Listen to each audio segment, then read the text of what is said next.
Welcome to the Media Nerds Podcast. I'm Dan Vedabunker. And I'm Kenton Larson. Happy 200th episode, Kenton. 200 episodes of Crazy. the Media Nerds Podcast. It is a milestone. It is an accomplishment. It has been more than 5 years since we started this podcast. And I can't believe it. Seems like it was yesterday. I can't believe it either. Remember the first time we went to the edit suite, the bad one? In the basement, yeah. Yeah, and we were like, what's going on? Like, everything was confusing. And that episode will still never see the light of day. I've actually lost it. Oh, I forgot. Yeah, that's right. That was we did not post that very first episode we recorded, but Thank God. But what we are going to do today is take a look back over the last 5 years, 5+ years, and talk about how media has changed in that time. Because I think it's a good time to take a look back and see what has changed, what predictions we have made that have maybe come true, where we were maybe wildly wrong. And just talk about the state of media as we do every week, but this time kind of take a look at it. We'll try to put ourselves back into the mind space of our 5-year younger selves. And I can't believe that, man. 5 years. I was in my 30s 5 years ago. They say when you get to your 40s, time speeds up. Oh, is that right? Yes, okay. Apparently so. Man. And I think it's true. I do think it's true. Yeah. That it goes by extra fast. So I almost can't. Like, to me, that was last week when we went into the room. I think Pete Townsend says that in his autobiography, and I remember thinking, what's he talking about when I read it? And then I was like, I think I know what he's talking about. Yeah. Like, looking back becomes crazy in terms of the time that's elapsed. Yes. So, I mean, when you have kids, you can gauge it every day. I guess. Not every day, every couple months. Right, but you look at the kid and you're like, oh my God, right? Like, you're probably like, that was a baby. That doesn't happen. It happens not very often, but when it does, it's pretty big. When you realize they level up, as I call it. They just level up to the next thing. They're ready for the next thing. Whereas I look in the mirror every day and I'm like, same old. like I've done. And then, so really, the passage of time is a little more, you don't get that surprise moment where you look at the kids and you're like, what the? Yes, that's right. All right, before we get into that, though, I do have some nerd news to talk about. Okay. Nerd News is sponsored by FanQuest, a fan convention happening June 23rd and 24th. Go to fanquestcon.com for more information. We mentioned this last week, but the major story had not broken yet. So last week we talked about Facebook and their... the state they're in and how they had to fix things. And then we learned over the weekend that an organization called Cambridge Analytica, which sounds way more smart than they obviously are. Smart and evil. Well, maybe. Yeah, I think that's it. I think they're very smart, and I think that's the problem. Maybe. Yeah. Anyway, they were working for the Trump campaign. This is during the election of 2016. And they were able to mine the data for some 50 million Americans through Facebook. Huge. I don't know. Even people who did not. They had a quiz. So let's say that it was They had a quiz. One of those annoying quizzes that your friends always send you. Personality quiz. Yes. And the people who took it not only compromised their own data, but all of their friends' data at the same time. So thank you, everybody who filled out that form. Which Lord of the Rings character are you? That's the kind of one I usually do, and I've done it. Which Star Wars character are you? Those are that's what we're talking about. I'm the Star Wars character who revealed all the data about his friends to the Empire. The hidden data tapes. That's right. Yeah. You gave it right to them. That's true. Anyway, so this has been huge, and the issue. I mean, there's tons of issues coming out of this. People are really like, it's a massive. It's crisis communications time for Facebook. But they're not doing a very good job of it. Oh. Zuckerberg went 5 days without saying anything after this story broke. He finally released a statement. He was looking into it, he said. Well, whatever. How much do you need to look into it? We saw what happened. He's not, what's he going to go in there and look in there and trying to find a way that it's not his fault or not the company's fault? Our colleague Melanie said that she posted that on his, he told us in a Facebook post, which what other way would you do it if you're the head of Facebook? And he said that there's a big long explanation and a big long commitment to making things right, but what was lacking in that was it was my fault, or I'm sorry, or any kind of responsibility. He said I'm sorry on CNN. Oh, did he? But the CNN interview was in little snippets and with let me just suggest it was not their toughest interviewer. They were not. I'm not going to phrase it as a negative. I'm going to say they could have put him with Anderson Cooper or somebody who, by the way, is interviewing Stormy Daniels on 60 Minutes on Sunday. Yeah. So that'll be a rip roar. That might even be tied into this in some way. But I think the interview it looked casual. It looked more casual than what I was expecting. Like, I sort of thought, oh, this is going to be like long form Diane Sawyer style. Remember when Diane Sawyer used to, like, you knew you screwed up when Diane Sawyer or Barbara Walters wanted to talk to you. Right. That was like, you're expected to not only apologize, but cry in those set of circumstances. But so it was more of a casual thing. And he did right off the top say sorry, but I think that was in response to the criticism that his Facebook post he had not said sorry. Right. I think that's where that came from. So so definitely a good lesson in crisis communications.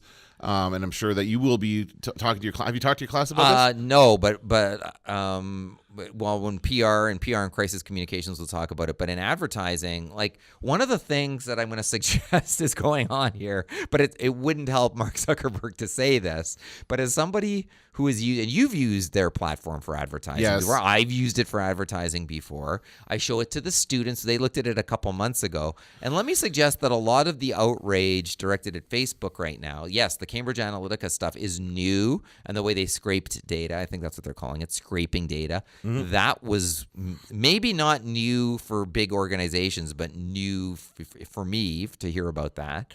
But anybody who's used their platform before knows that its killer reason why advertisers use it is for behavioral info, to target people by behavior.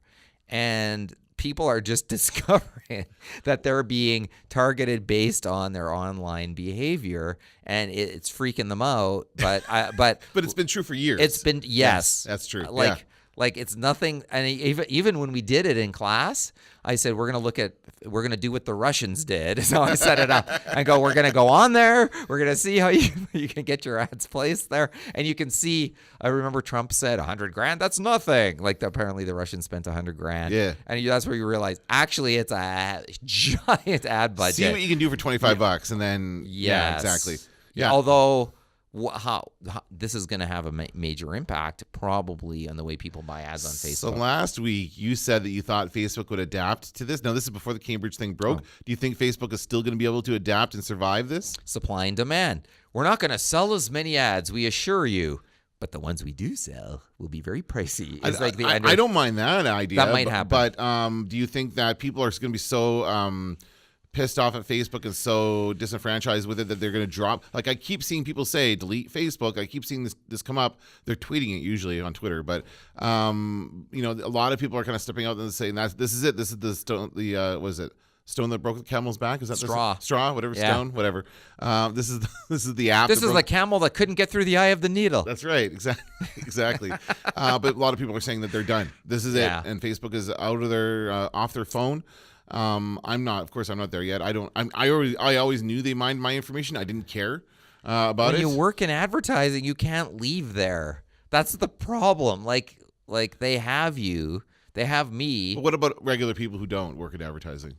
That's most of the people in the world, right? Like, if they start losing their user base significantly, that could be the beginning of the end. We're all going to get off the sinking ship. Well, it also proves something that I've been saying for a long time, which is when you use these platforms, if you're posting content that people come to and that they like and that you have lots of friends or you have lots of followers, then shouldn't Facebook be paying you for helping bring people? Oh, that's just ridiculous. Shouldn't there be some kind of profit sharing between users and corporation, because the corporation is only as strong as Here's what people I think will happen is I think that we are going to get government regulation at some point. This is too big to ignore now. The Privacy Commissioner of Canada has also tweeted that he is looking into it. Yeah. And that is all they can confirm. Yeah. They can't get into any details at this point. I hope that it results in Facebook ramping down their what we would say more profitable endeavors like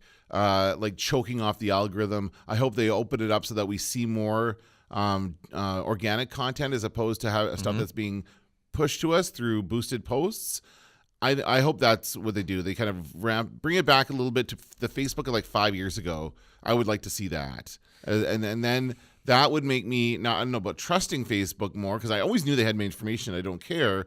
But just bring it back to when people really, really liked it and didn't have a lot of bad things to say about it. Mm-hmm. Make us feel those familiar feelings again, and maybe people will be able to keep it. Although last week, I got to throw this out there, because last week NBC, before all of this really started to get traction, They were under the heat lamps, let's say, last week. But NBC did the classic, like, we're learning how new media works story, where they had somebody look at a profile of the anchor or of the reporter, and then the reporter's like, I looked at your Facebook, and I found out where you live. I found out who your kids are, and I found out, like, when you go to work or something like that based on what you post there. And, of course, the reporter was like, oh, my God. And it's kind of like... You can find that information in the phone book. It's like, even with protections, if you're sharing, and we all do it, like I'm sure I've done it, where I've taken pictures of where I live, for instance, but I don't post live from vacations, as you know. Yes. I just don't. There's some about it that's where I draw the line. But nobody else seems to care. They're like, look, legs on a beach. Like, here we go, woo! But you don't like advertising the fact that you're not home for a long time. But we're our own worst enemies on there too. Yes. So yeah, okay, I hate Cambridge Analytica, but then I should also look at what I'm posting. And actually, I just had a group of students do a presentation. It was really smart, really well done, where they showed people in the class what they post on social media, including me, and said, if you were being paid for this, you would have to do #ad. And kind of showing how if people are getting paid, they didn't provide enough disclosure. Okay. So it was very cool, very good presentation.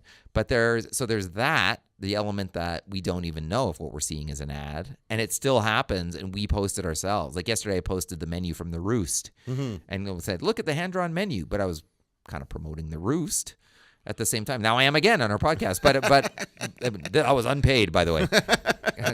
However, I'm open to discussions in the future. Call us. So I think as long as people are just posting stuff, their privacy is going to be invaded. Yeah. No, it's not about what it is. I mean, the issue is that Facebook was not able to protect the data, and they just were able to kind of take it and use it in this way. I think that's the big issue. And so that's what Zuckerberg is going to have to answer for. But we have to move on. I was going to ask you a question. Okay, one question. One question, then we'll move on. Yeah. And that is, do you will post photos of your kids from time to time on there? Yeah, not so much. Usually on Instagram now, not so much on Facebook anymore. Okay. I really don't. It's so from time to time, yep.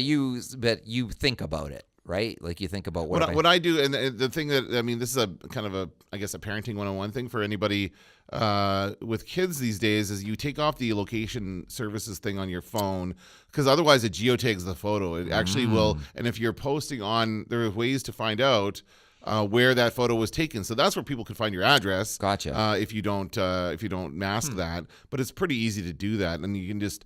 I'm not worried about this stuff. I'm always with my kids. I'm not worried about somebody abducting them, or I don't know. I just don't. I mean, I know that there's scary people out there and this stuff happens, but I just don't worry about that kind of thing. I'm like, you know what? I'm myself. I'm a public version of myself on social media and in real life. And if people want to figure out where I live, they can look in the phone book. Remember those? And see my address. Come to my house. Stand outside. Follow me as I drive my kids to school. That's a stalker thing to do, but that's anybody can do that. Yeah. Right? Anybody can do that. See, when your kids were here, and the reason I asked, when your kids were here, I took a video of your daughter was holding the emoji face up. She had a pillow with an emoji on it. Yeah. And so I walked into the room, and I was recording as I walked into the room, and I walked up and I pushed it close, and she lifted the emoji and went, "Hi." So I had the video. I was like, that is so funny. I was going to post it on Instagram, just the part where it like gets closer, it lifts it, "Hi." Yeah. Kind of thing. I was like, it's so funny. And then I was like, I don't know. Oh, like that I was like, okay with that. But then I was like, well, isn't it weird that we can walk around and record video of wherever we are and post it? So I'm trying not to. Like even on the bus where I'm like, this loser won't let me sit next to him because his bag is there or whatever. And then I'm like, well, does that mean I should invade his privacy? Like, it's something we should all think about. You should have seen the parents. I was at a gymnastics, a tumbling rally, whatever you call it, gymnastics display. My daughter was in yesterday, and you should have seen the parents jockeying for position as they tried to record their kids doing a flip or doing a cartwheel or whatever it was. And it was like, and this woman's like crawling on the floor right past my feet as she tried to get into position to take a photo or take a video of her grandchild. And I'm like, this is just it's gone too far. It's gone too far. Enjoy it. It's like Louis C.K. Not that I want to kind of bring up Louis C.K., but he had a great bit where just enjoy the real life.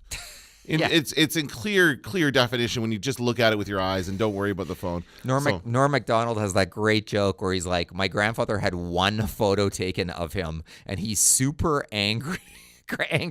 My great grandfather's super angry in the photo because he's mad because he's supposed to be at work, but he had to have the single photo that exists of him taken, kind of thing. Where he's like 10 years from now, we'd be like, hey, want to see 100,000 photos of my grandfather? Exactly. Yes. Where like it's just completely changed. Where really, how many do you need? Yeah. How many tumbling videos do you need? Not very many. No. Okay, next story. We're just a few weeks away from the Avengers Infinity War, which is the big blockbuster coming out from Marvel Studios.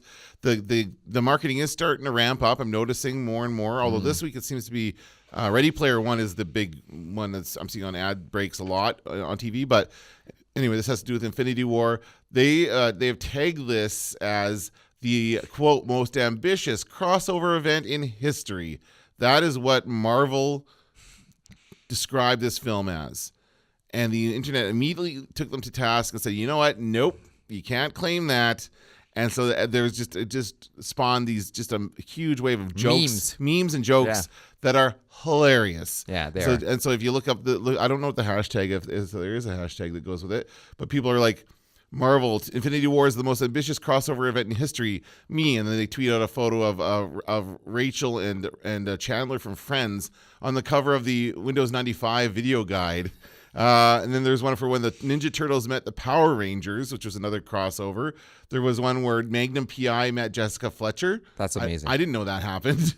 And so everyone's like thinking about all these other crossovers that have happened and just saying, you know what, Marvel, take a step back. You're not as big as you think you are. Although I'm sure it's going to be very big, but I think it's just hilarious to the original Thor and the Lou Ferrigno Hulk. Yes, he showed up. That's right. Yes, exactly. Yeah, not looking good. Dairy milk, and Ritz crackers, which I've never had. I think that might be a UK product. Wow, I've never had that before. Never will I. That sounds okay. I don't mind a little salty and sweet together. I don't know. I'll try it. What are some other ones? Can you think of any epic crossovers that we should put out there? I was thinking of making one of these, and I'm like, I can't think of any good ones off the top of my head. I was going to do peanut butter and chocolate, like Reese peanut butter cups, but I don't know if that could qualify as a crossover. The whole ad campaign was part of that. Yeah, it was. Your peanut butter's in my chocolate. Your chocolate's in my peanut butter. Hey! And then presumably not only would they enjoy the taste of it, but then they had a romance as well. I think so. Yeah, yes. Shoot, I'm blanking on. Okay, you guys. Crossover. Let us know your favorite crossovers and what you think would be good. How about the Brady Bunch crossover where they had another weird, mysterious family? It was almost like they were going to do a spin-off of this family. I didn't know that. And so the family came to the Brady household, and a whole weird episode centered on a family we'd never met before. And then they never came back. Oh, I didn't remember that episode. That is a great one. I guess you couldn't say it was Mork and Mindy because Mork was a character on Happy Days before Mork and Mindy. Right. So that's not a crossover. Although he did come back after. Did Mork ever come back after the series? After Mork and Mindy was a series? So he came back. He came back for one of those crappy Remember When episodes. Yes. Yeah. Okay. Anyway. Yeah. So he had to shoot 4 minutes of like, and how about this one? No. And then Ron Howard would like remember another. Yeah. It's awful. Okay, well, there you go. So let us know if you come up with any crossovers. Tweet them at us, at Dan Vadebonker, at Kenton Larson. Let us know your favorite crossovers that are not as ambitious as the Marvel's Avengers Infinity War, which is out in theaters in a few weeks. When I was a kid, I wrote a script for a Star Trek Star Wars crossover. Ooh, that might be fun. There's the Patton Oswalt famous scene from Parks and Rec. Oh, yeah. Who he proposes a Marvel Star Wars crossover series, which was pretty funny, all improvised. Final story in the nerd news today. It appears that George R.R. Martin has another show coming out. Of course, he's known for Game of Thrones, which has been his paycheck for many years now, as far as the TV rights and the royalties from the TV show. But there's another sci-fi TV show based on a short story he wrote called Night Flyers. We just watched the trailer for it just now, although it was more of a behind-the-scenes /trailer. It's a series on sci-fi. I'm sure it's going to be here in Canada on space. And it looks like another good TV show based on a story by George R.R. Martin. He's supposed to be writing Game of Thrones, everybody.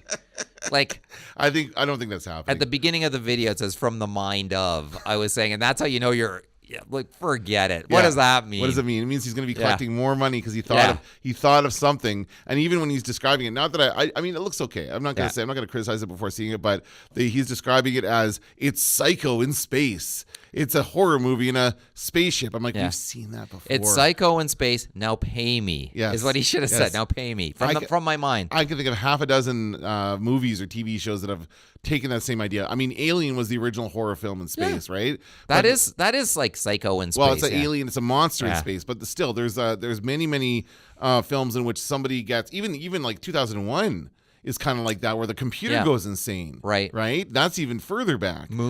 Moon, yeah. Or there's like there's one called Supernova, which I really enjoyed, which starred James Spader and Angela Bassett in the 90s. Shout out to anybody who knows that film. That's a deep cut. But it's a person who goes kind of space crazy and starts killing people. There's a ton of movies like this. So I don't know that that's the best way to sell it, because it doesn't sound very original, but it does look good. I will say it looks good. It does look good, yeah. And all of those complaints aside, and we never need another From the Mind of, because that doesn't have meaning. And I do think we'll pay you to slap your name on this. Yes, that's exactly what it is. Yes, yeah. And then, so I think that's a little disingenuous. You know what? Okay, just on the same topic, you know what drives me nuts is when they say, okay, so there's a couple weeks ago we had the trailer for Wreck-It Ralph 2.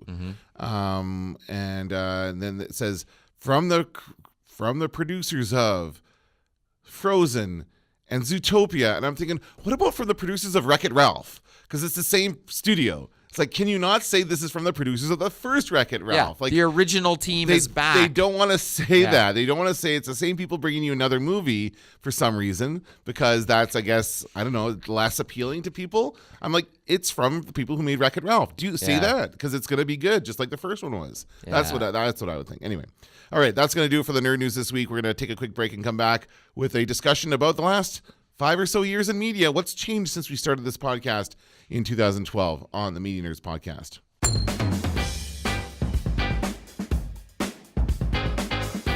What do you remember about our first episode that we recorded? Now, it was in August of 2012. I remember that. I remember, first of all, that you texted me or messaged me, or no, it was we were upstairs. We're like, we should do one. You said that as we were ending the first. That was like the first year I was here as an instructor.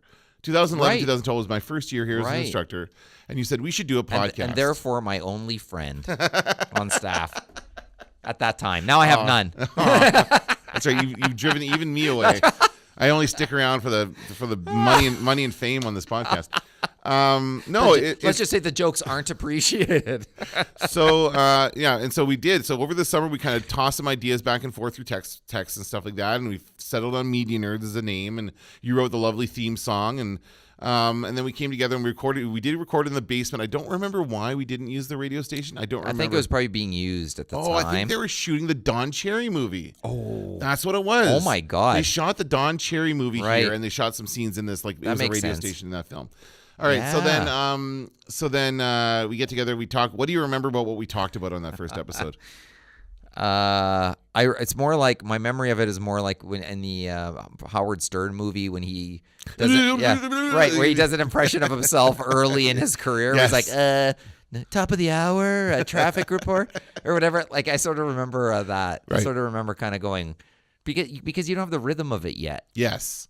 And we didn't have, I would argue I still don't have the rhythm of it, because I listen back to these episodes. I'm like, I really need to stop repeating myself so much, and I really need to stop doing this. We do it from teaching. I guess. I do the same thing. Yeah. Because in a classroom, you're like, put away the books. And then like 5 minutes later, put away the books. And like half an hour later, put away the books. Same thing with my kids. My kids are like the same. So you just get used. You're just like, nobody hears anything anymore. So you repeat it 15 times. And the other thing is, we're always under time pressure. Because we were teaching, and then we do this, and then we run back to teach, and so between those two things, I think you have to keep your habits in check. Everybody does. I remember the first inappropriate joke you made on the podcast. Yeah, what was that? It was about the sexting alerts for the college. I still make that joke because people hate it. That was the first time, because we had just come we were just coming back to work after the summer break. Yeah. And we'd just been to a staff meeting where they're talking about the text alerts, which now they do have, and they do send them out if there's an issue. But that was when they first introduced that, and you kept making the sexting joke. But that was the first time. I still make that joke in the classroom, and people feel feel more angry toward it as the year goes on, and that just makes me tell it more. Exactly. Yeah. It's really the anger that I'm going for right now. I remember that summer of 2012 was the first summer you had Netflix. You came and you said Arrested Development. Yes, that's right. Yes, so you came in and you said, I've just signed up for Netflix. I've just watched Arrested Development. 6 years. And that had just happened. So that was like the first summer that Netflix was really making an impact. Wow. If it filters through to Kenton Larson's brain, you know it's making an impact. How long was it until you got an iPhone? I was late to iPhone. You were late to Facebook? Yeah. You were. You didn't go on Facebook. But I was early on other things. I was early super early on Apple TV. Yes, and Twitter. You were early on Twitter. Was I early on Twitter? I don't remember. But I was super early on Apple TV. Yes. Like there's the certain, it's weird. It's like years early on Apple TV, a couple of years late on iPhone. That's right. Like why? How did that happen? I don't know. I don't know either. Anyway, but yeah, we started talking about what we watched on Netflix that summer. And You remember? I don't remember what I watched. Do you remember the conversation? Or it was vaguely, yeah. I remember that you talked about Arrested Development. I had also watched that, and we just talked about the general acceptance of Netflix and where it's at now. I don't want to dwell on Netflix too long because we just talked about that last week, and I think we gave a pretty good assessment of where it's at. But it certainly has come to dominate the media landscape much more now than at the time. I would argue that probably not every single person had Netflix. Now I would argue almost every single person I know has Netflix, and it's just become the default setting for streaming services. What else did we talk about? I don't remember what else we had on that show, but certainly the things we talked about and we've continued to talk about in the show are things like television, the state of the cable industry, which I think has just, we could say has gotten worse over the years. They're still struggling. I actually brought, I don't know if you want this. I do want this, okay. Yes. So I brought along the executive summary from the CRTC's Communication Monitoring Report 2017. And I filled this out, by the way. I saw this survey on Facebook, and I filled it out. So whatever the questions are, my answers are in there. And then there's an article that I saved from January 11th from the Globe and Mail of this year on Chorus grapples with decline in TV ads, which ties into what we're doing. Yes. But to start with, I highlighted some of the key points. 1, 2, 3, 6, about 8 key points here. But the 5 largest companies in Canada reported 83% of overall communications revenue in 2016. So we really have you're talking about the monopoly of the like Bell and all that stuff. Yeah. That's an issue in the States as well. So it's a big cable, right? That's interesting. Yeah. Monthly household spending on communication services increased. Now they only have numbers for 2014 and 2015, but it was $215 for monthly household for communications in 2014. Right. Then it went up to $218 in 2015. Went up a little. Mine went up because I started paying for a cell phone for my son. But I would say that I spend more now than I used to. I certainly think I see the value in having an HBO subscription. I as much as I was an advocate for the skinny cable and the pay as you go, I don't take advantage of it as much as I should. I probably should cut down and just it ends up costing you the same, right? So it doesn't matter. But I would much rather have less channels to choose from rather than all this crap that I have to sift through all the time. Yeah, it sucks. They also say monthly spending on mobile and internet grew to an average of $87 a month for mobile. That seems right, and $47 for internet. Canadians' data consumption continued to grow. An average of 128.3 gigabytes transferred per month on home internet connection. I am constantly surprised. We still have students who are restricted by data. They have a limited data plan. They use, of course, the Wi-Fi here at the college for stuff, and that's fine.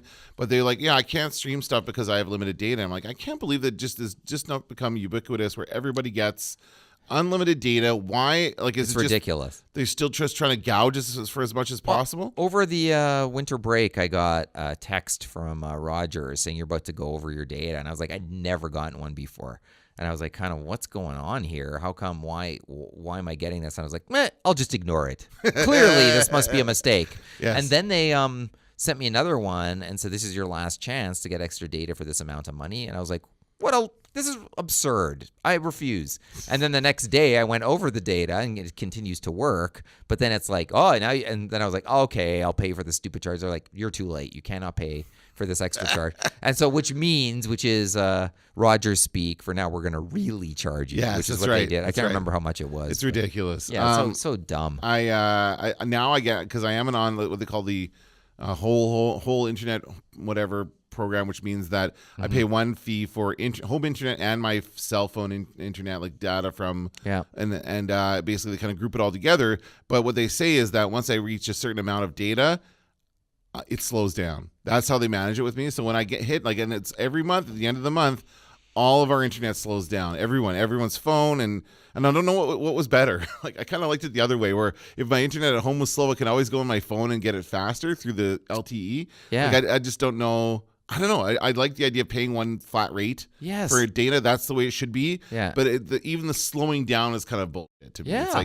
I don't know. It's so stupid. It is. And they actually say 84%, as of December 2016, 84% of Canadian households had access to an internet service meeting the new CRTC universal service objective of a download speed of at least 50 Mbps.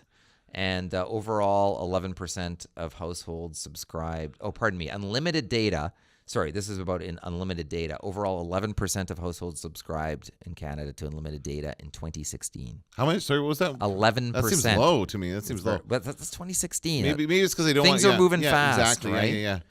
Okay, look around for a while, you might miss it. Very good. Okay, a few more here. TV viewing time remained stable. Of course. It decreased 0.6 hours. But how many of us are watching the ads? So here we go. This is always my favorite. Canadians age 2 and over, because 2-year-old babies can't get enough TV.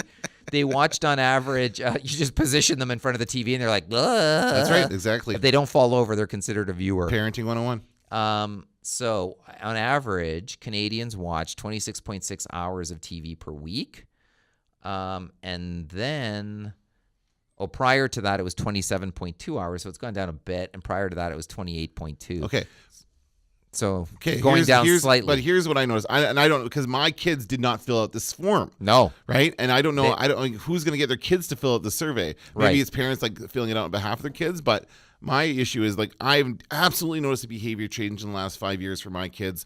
They will watch YouTube over anything else. It's less and less they're watching TV. My kids could absolutely get by with no TV. Yeah. They could just watch YouTube and Netflix, and that would be enough. And even then, the Netflix stuff is secondary. YouTube is number one. It's unreal. That is their number one form of entertainment. Yeah. They are, every morning they wake up, instead of watching morning cartoons, they're watching YouTubers. That's what they want to watch. And it's and we have to watch, and the thing that sucks about it is that when we used to watch, say, you get up and you eat your cereal and watch morning cartoon or whatever, when it ended at the top of the hour, you could say, okay, time to get ready for school. But YouTube videos don't have that time frame. You can just watch them whenever. So it's like, okay, time to get ready for school. And they're like, what's 10 minutes left in the video? I'm like, I don't care. We have to go. But they do give me that kind of stuff. That's crazy. But it is, I don't know that that's reflected in this report, but it is absolutely true. I even see it in students our age. Yes. I see it in there. Their eyes light up when it's YouTube time. And I've noticed There's no doubt about it. I've noticed that over the last 5 years. Yeah. 5 years ago, no, it was probably 4 years ago when I first started teaching the social media class, and I was talking to students about YouTube. Their eyes are like, what is he doing? Yeah. How are we talking? We're supposed to take this seriously. This year, everybody watches YouTube, and it's huge. And I don't think this report is accurate. I used to show way more video in class, and now it's sort of my assumption is you will go check this out if you're interested. I usually take one class maybe every couple months to be okay, this week, for instance, I get them to go online and look at content marketing before they shoot their own, so they have a good sense. So we spend 50 minutes watching YouTube, and that's fine. But I it's so it's just everywhere, and it's sort of I don't need to I sort of want to get, if anything, students to consume more traditional media to complement it. Yeah, because they get enough of that. Right, exactly. So internet TV viewing increased. Weekly users 18 years and older watched 6.4 hours of internet TV on a weekly basis compared to 1.5 hours in 2008. So that's massive. That's what we're talking about here. And then there's just a few more here. Canadians use streaming music services to supplement their regular radio listening. That's been a big trend over the last 5 years. Growing more and more every year. The streaming music for sure. In 2016, 89% of Canadians 18 or older listened to the radio. 55% streamed music videos on YouTube, and 22% streamed AM/FM radio online. Satellite radio services. In 2016, 16% of Canadians 18 years and older subscribed to satellite radio, unchanged from 2015. I wonder how many of those people get a subscription with the purchase of their car. Most. Because I don't know. I don't know a lot of people are like, oh, I got serious with the purchase of this. I got a free year subscription. And here's the last one. 95% of Canadians 18 years and older still watched traditional TV in 2016. That's a big number. Internet TV's popularity continues to grow, though, with 58% of reporting streaming internet TV content compared to 55% in 2015. How are they defining supplement? How are they defining internet TV though? It's got to be like Netflix. But are we talking about like when you go to like the CTV website to watch a show that you missed on traditional TV? Does that count? Good question. I think it might, but the thing. By the way, the full report's 300 pages. Okay, well, get on that. Come on, read it. Let me know. I'm on page 6. Okay, I'll have it read. Don't worry. I do want to talk. I'll have it read for our 200 or next year for our 400th episode. Oh, there you go. But I do want to say this before we move on, because I want to talk about movies in a second. But when it comes to TV and watching TV episodes that you've missed online. Every single website in Canada, anyway, I don't know how this is in the U.S., but every single website has locked it down. So you cannot watch anything. They'll put one episode of whatever the latest episode is for like 2 days free for anybody to watch. Everything else, you have to sign in, prove that you have a cable subscription. You have to sign in through your cable provider. That's a big pain in the butt. It is. It is. It's pointless and then it doesn't work the next day. Oh, yeah, I know, because they don't save the information right. Right. There's that as well. But that is the only way you can do it. Like I used to do all the time. I was certain a few years back when I tried this experiment where I bought a digital antenna. I cut off the cable, and I was certain that I could survive on just what's online and what I could get through my digital antenna, which is like the basic channels, the 4 basic channels we get here locally. And I did okay. And this is probably 2014 or so. But now I could not do that. There's no way. I could not get anything that I wanted to watch by just going to ctv.ca or going to global.ca or anything like that. I have to sign in. And I've done that recently. I had to watch Timeless. The new episodes of Timeless are up, and I forgot about it, and I didn't get it on my PVR, so I went back and watched it on the website. And it is a big pain. Absolutely, it's a big pain to do that. As far as film goes, what has changed in the last 5 years for film? Well, the on-demand world. Yeah. More and more films, as we touched on this yesterday, last week, films coming to Netflix directly, not just bypassing the theaters. We have more and more blockbuster. Does it seem to you like they're trying to push the summer blockbuster season earlier? Like we're in March right now. Yeah. We've already had Black Panther, which came out in February. We've had the Wrinkle in Time was supposed to be one.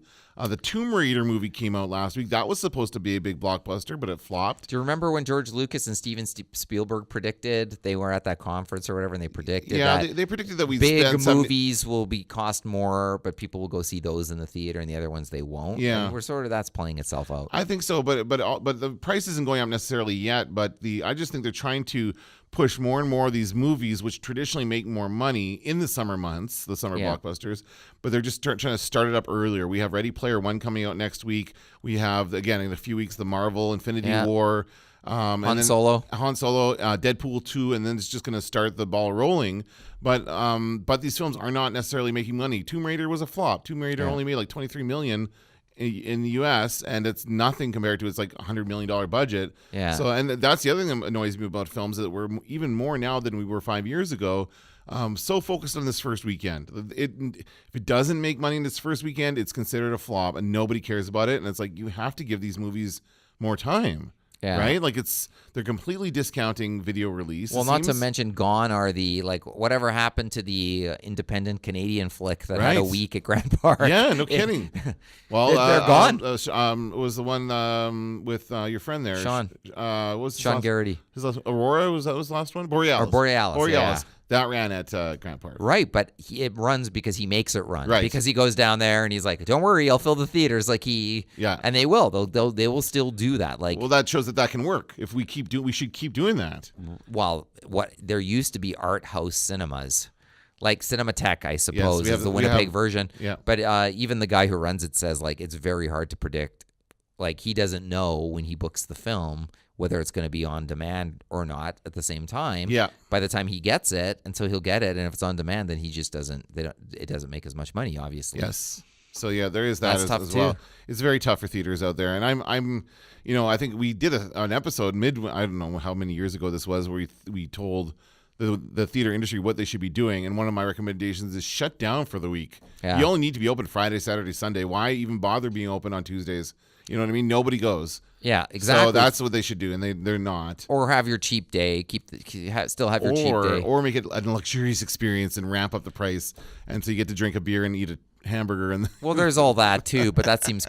I don't do that. It's too far away from me, but it's not worth it. No, and it's called home. If I want to eat a burger and sit on a comfortable couch, that's right. I know the place. Yeah, that's right. Yeah. Okay. One thing I thought might be fun is to take a look back to 2012 when we started this podcast and talk about some of the media that were making waves in the world.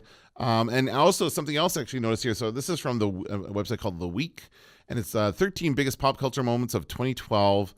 And I'm not going to mention the unmedia related ones like Linsanity, which oh God, yes I do. 2012, Whitney Houston passed away. Oh, and I remember when that happened. I was working at CBC and I got the story, and it broke as I was about to leave work for the day, and I had to go back in and re-record my overnight newscast or whatever to make sure that it was taken into account. But it was it's so funny because now it's not funny. I apologize. It's very sad and tragic. But so many celebrities die in the last few years that it's just become like it would not have been as shocking now had it happened today as it was back then. We're so used to it now. We become numb to the biggies, like Prince and Bowie together. Yeah. was like such a shocker. Right. That after that we were Tom Petty's and people like that, Gary Shandling, like oh my God, like some kind of monsters of entertainment. In 2012, the Encyclopedia Britannica suspended its print edition. Nobody's noticed. Yeah, that's my old joke. I think I told that joke on the podcast where I said I'm gonna try to sell Wikipedia door to door. Just print it out. Can I interest you in a Wikipedia? No. 50 Shades of Grey came out, sparking the quote mummy porn revolution, and it was such a. I remember how big of a hit this was. These books, and at the time it says this article was written in early 2013. It says, and as 2012 draws to a close, a 50 Shades film is reportedly in development, with fans eagerly debating who would step into the lead roles. And has it been 3 movies now? Have they done 3 or just 2? I think they have. So all 3 movies later.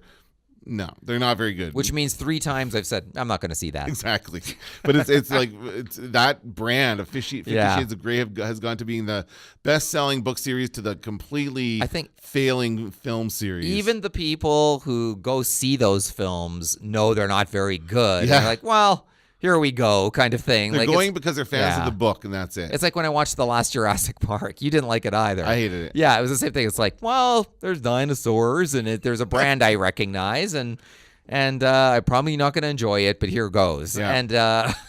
And that's what I got.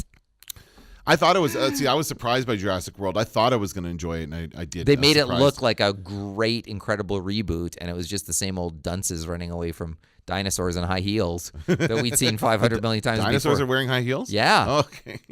In film, in 2012, The Avengers and the Dark Knight Rises were the big box office hits. Not surprising. The Avengers is still one of the most watched films of all time. I think actually Black Panther may have surpassed The Avengers as the #1 Marvel film, but they're still both behind Avatar, which is still the #1 film of all time. Gangnam Style took over the world in 2012. Remember Gangnam Style? I thought that was more recent than that. No, That's bizarre. it was 2012, man. Oh, boy. What else do we have here? AMC's The Walking Dead smashes ratings records. 10.9 million viewers tuned in for the, I don't remember what season it was. Shoot.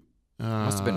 Was it 1? Oh, third season. Was it third? Season. Oh. Yeah, season 3, which is probably the best season, I would say. I like season 1. I like the mini season that starts the whole thing. But season 3 was still pretty good. That was when it was still good. And now, every year, numbers drop off. Less and less people are watching. Nobody cares. That show has lost all relevance.